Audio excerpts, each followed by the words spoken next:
Welcome to the Catholic Economics Podcast. Today is July 16th, 2020, and today I'm going to be talking about the concept of the family wage.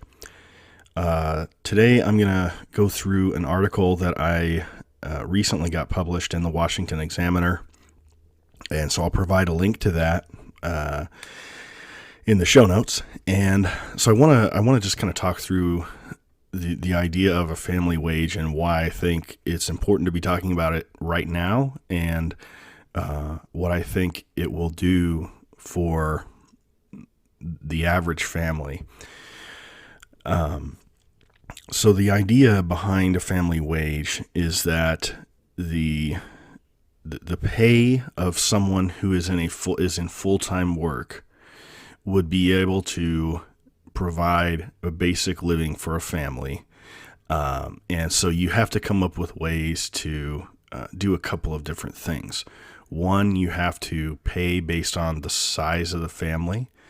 And two, you have to provide some mechanism to ensure that the pay that person gets can actually provide what they need in their area. In the U.S., there's a wide range of cost differences between states. And so a dollar in Mississippi will buy a whole lot more than a dollar in, say, New York City or San Francisco. And so because of that, labor markets tend to fluctuate a little bit between those different places, and the governments provide different amounts of services and stuff like that. So there are a lot of differences across states in the U.S. that would probably have to be dealt with in a policy like this if the policy were implemented at the federal level. So the first of all, is this a realistic policy? So one of the big complaints you get from people who think this is a bad idea because of the way markets work or something like that, you often hear this automatic response. Oh, well, what, just because somebody cuts my lawn for one day, I'm supposed to take care of their whole family for the whole year? And, these are just silly responses, but they betray something really strange to me, because it's not as if you can't come up with a practical definition of who should be earning a family wage. We have, and I note this in my article, we have differences between full-time and part-time work in terms of the way we compensate them. So full-time employees obviously will get a lot more fringe benefits than part-time employees do. That's just the way it works. And so it's sort of recognizing that there is this difference between part-time and full-time work. And of course, if someone owns a business where they're providing a service like mowing lawns or taking care of landscaping or something like that, that's obviously then on them, right? They are their own employer. It's on them to figure out how to charge the right amount and how to do the right amount of work so that they are able to get an income. But when you're an employee, you're not in the position of making those decisions. Your only real decision is, should I work for this person or this other person? So there's no ability for the employee to make these decisions and these judgments about how much they're going to get paid, really, right? There's a sense in which, you get more experience, or you find something you're good at, then you're going to potentially make more money over time. But the point is that it's not in your power. You're not the business owner to decide a lot of these things. So I think it's a flippant response, and I think it betrays this commitment to the strange disembodied notion of a market over families themselves, which is a much more concrete and much more important thing to look at. And so the concept is just simply that, we would have the ability for one person in a household to provide for a family, instead of having this two income parental situation. And you would think, again, you have a lot of people who call themselves trads, right?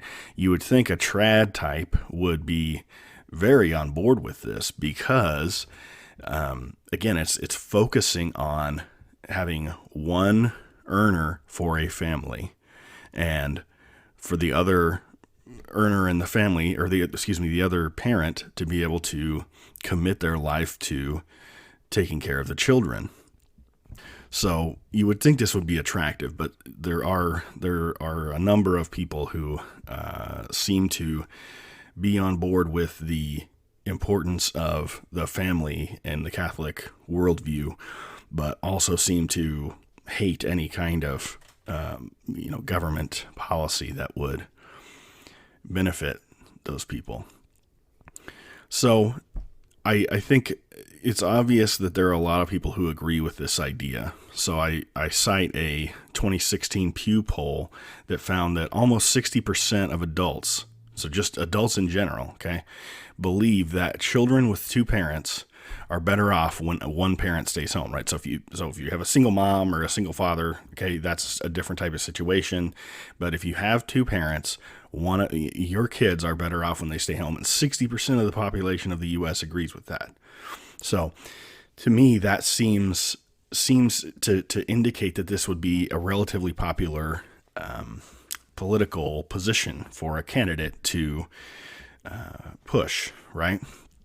And so you have, I think, on the right, there's plenty of justification for this, for people liking this idea, and you can certainly come at it from a family perspective, and I think that would be attractive to a lot of people who are finding themselves on the right, especially in the current Trump realignment of the right wing a little bit.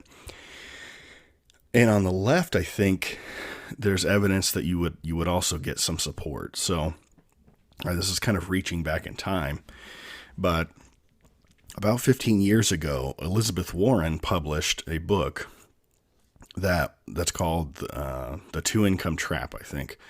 And the whole idea, this was specifically for her academic work on bankruptcies and stuff like this. So that was sort of the perspective she took. But what was interesting in the book is that she talks a lot about the problems of having two incomes in a family, and how that other parent having to work, that second parent having to have a job, creates a lot of problems. So I think there's at least the possibility that some of the non-radical, crazy, psychotic left wing would be on board with this too. So I think it would be a very popular position in the middle, and then over to the right of the political spectrum. So I think that means that it would have some legs. So how do you implement this? In the article, I didn't go into too much of it because it's just an op-ed, so you don't have a lot of room. But what I said was it would be good if a full-time employee had their pay adjusted based on the number of dependents that they had. So if if you start a job, you're single, you get married, and your spouse is your dependent on your tax forms, right? So one of the enforcement mechanisms that's nice in here is there's just sort of this IRS, people don't want to lie to the IRS kind of thing. And so if I claim my wife as my dependent, then I get a little boost in my salary. Then let's say we have our first kid, boom, I get another little boost in my salary. And maybe those salary boosts are different depending on which dependent we're talking about, right? Like maybe I have my mother-in-law living with me, right? Maybe that entails a different payment, or a different increase in my salary, or different bonus, or something like that, versus having a child, right? So maybe there's a discussion that has to happen between the employee and the employer, and that's a good thing. I think it's tragic that we don't have the union presence that we used to, because I think unions would be a really good avenue for supporting these types of discussions. but or facilitating them, but it could still happen between an employee and an employer, and it may just give us the opportunity to have a little bit better perspective on the employment scenario. It might incentivize employers to become a little bit more involved in the lives of their employees in a positive fashion. I always think of the story of this little town that's near my hometown, and there's a company called B&W Truck Beds, and you may have seen these around. They ship. They're very, very popular products all over the country, and they make these little ball hitch things for trucks. But the owner of that company has been, I mean, I don't really know what to call him, but he has been just absolutely fantastic for the community there. And it's this tiny little town, but he has taken the employees and all of their families to Branson or to Disney World. And so on his dime, he takes them and they all go on a trip. I've heard, so when there was a point in time when they had a big reduction in productivity because they were lacking on orders, or their inputs were going up or something like that. But anyway, they had a lull in business. So what he did was he paid his employees to go around and do honeydew items for like old ladies in the town and fix things up. Fix roofs or fix, whatever, install a new water heater or something. And now his children are grown and they're coming back to the town after having gone to college or whatever. And he's investing in the community. Now they have a confectionery there.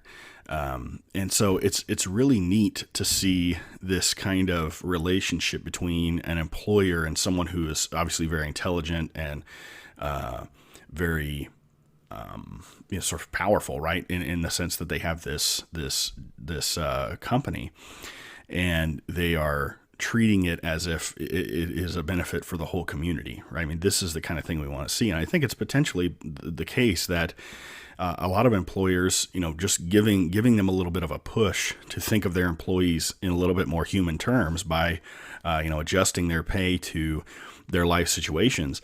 Potentially, this might encourage some employers to kind of adjust their attitude more towards that guy that I just gave him that example.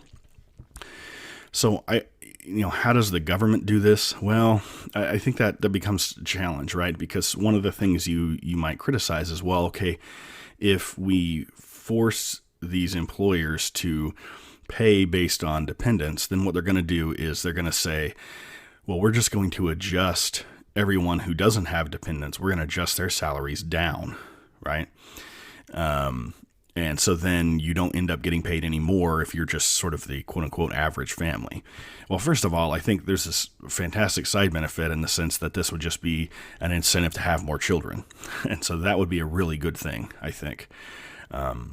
There are several Eastern European countries that have explicit pro-family policies, and I'm going to discuss one of them here in just a minute. But I think they're seeing the decline of their populations, and they don't want to just open their borders up and let everyone in. So their only other solution is, well, I guess we have to have our own kids. So I think that would be a nice side benefit to this. And I'm not going to sit here and try to say that there are no potential costs or downsides to this. I think there are. And the difference, I think, for me is that I'm willing to just be perfectly fine with that and admit that, right? That there's a possibility that, financial well-being might adjust for some people. But the point is that it's going to improve the lives of families and people who are willing to have families. So, some rootless, single guy or whatever who just doesn't care about having a family or whatever, okay, his pay might go down, but I'm okay with that, right? Because he's not contributing. He's not getting married. He's not taking care of dependents. He's not having children. He's not taking care of his elderly parents, right? He's depending on the system to do that. And so why wouldn't I adjust his pay? Right? I think that makes a ton more sense to me than than just simply saying, well, just earn whatever you can, and even if you don't contribute, who cares? I think that's silly. And I think there's good grounding in Catholic social teaching for my position on this. I mean, if you just read Rerum Novarum, right? The very first Catholic social teaching encyclical. Just read the first half of it. This is an encyclical on economics and political economy. And the first thing that Pope Leo XIII talks about is the family. He starts off talking about the wage earner having to take care of his family and how important that is, and how much of a this is part of our humanity, right? This is part of our duty to our fellow man, to our community. So I think there's obviously a grounding here in Catholic social teaching for this. So some other possible ideas that I want to try to critique or just discuss very briefly. So one of them, there was a comment on my article that talked about hefty tax breaks. And, I think this is an interesting way to go because of the way income is taxed at the federal level in the U.S. And I can remember a time when I had a child and I was married and I didn't make very much money and I had a negative tax rate. So, this isn't a UBI, but it sort of mimics that to an extent, right? Because you have tax credits that are that increase the amount of money you get from back from the government in your quote unquote return, right? So it's not really a return; it's a credit, and so you're actually getting money that you didn't pay in the first place. So I think there's potentially the case, and this person just says tax breaks, but if this were implemented in the form of a credit, I think that could make sense. I don't think it's necessarily bad to do these things in this sort of a lump sum, but I think it's unfortunate that this would have those. That's only going to come in, the beginning of the year when you do taxes for the previous year. So if you have a child early in the year, then you're going to have to wait a whole year to get this credit from the federal government, right? Because that's the way employees do their taxes, right? Employees don't do their taxes on a quarterly basis like businesses do. So I think maybe that's good, right? Enhancing the current system, but it could be, I think, improved a lot. I don't think that's the best way to go. So another one, I mentioned Eastern European countries, and one country, and I can't remember which country it was, but they have approved a system where when someone gets married, that family receives a 29,000 euro loan. So 29,000 euros is a little bit more in dollars, right? So maybe it's low 30s, mid 30s maybe, at the current exchange rate. So that loan is then forgiven if that family has 3 children. If that couple has 3 children, the loan is forgiven. And so I don't know all the details, as when they have to make payments or whatever, but I'm guessing they're given a certain amount of time before they start making payments on this if they don't have 3 children, right? So they're given a certain number of years to have those 3 children. So I think, and again, this is very pro-family, right? $29,000, my goodness, that is, maybe in the 30s. I mean, that's a decent down payment on a house in a lot of places, not out in every place, in San Francisco, that's not a decent down payment at all. But in a lot of places, that's a pretty decent down payment for a house, or at least it gets you closer.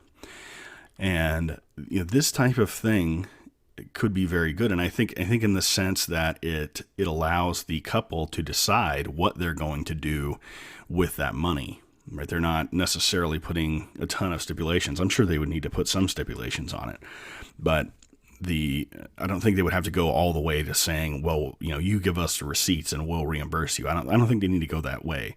But I do think there ought to be some control on it, kind of like we do with food stamps and stuff like that. So,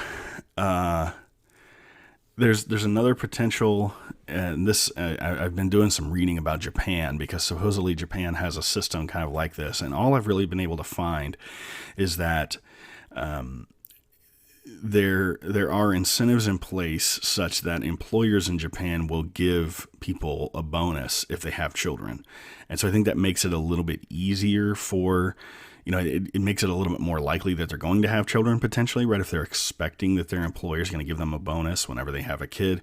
And then the government also gives them money when their child is born to offset some of the cost of the hospital bills and stuff like that. So I think these are all potentially good ideas to one degree or another. And it really depends on how they're implemented. But I think that as unlikely as it may seem, if you're maybe a little jaded with this stuff, I think it's possible to build a coalition in politics that would be in favor of this. Now, of course, in the U.S., you're going to have a lot of, I'll just say, social problems that get in the way of doing this, I think, the right way, the way that Eastern Europe does it. But I think despite those potential problems, I think if designed correctly, this has the potential to do an overwhelming amount of good for families. So with that, I think I'm going to be done, but I want to put in a little ad for the Institute. So we're doing a lot of stuff very recently here. So we just came out with another position paper on the just price. So please check that out, leoinstitute.org, and then just navigate over to position papers. We put out a document, a PDF that has a reading list on it. So please check that out too. I'm going to be updating that as often as I can.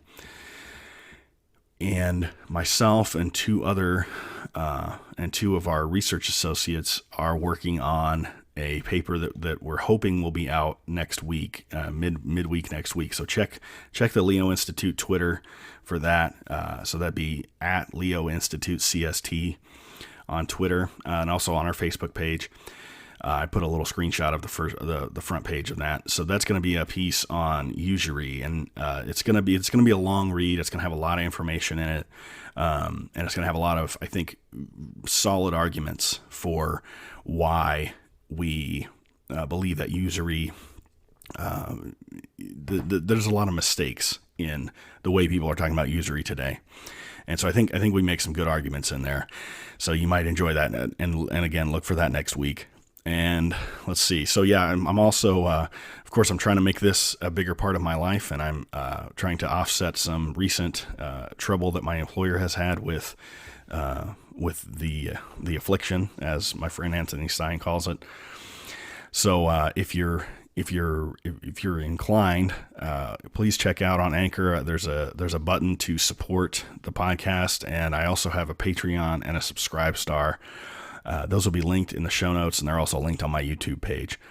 So thank you for listening, and I'll see you next week. As you know, we could use more voices on the traditionalist right, and one of the best ways to do that is with a podcast. I've been using Anchor.fm for this podcast and for another podcast for over a year, and I've really enjoyed it. It's free, and it allows me to upload clips and also to record and edit. It also disperses all of my podcasts to all the major platforms, including Apple Podcast and Spotify. It also allows me to monetize and to collect donations. It's everything you need to make a podcast in one place. If you want to join me in being a voice for the traditionalist right, download the free Anchor app or go to anchor.fm to get started.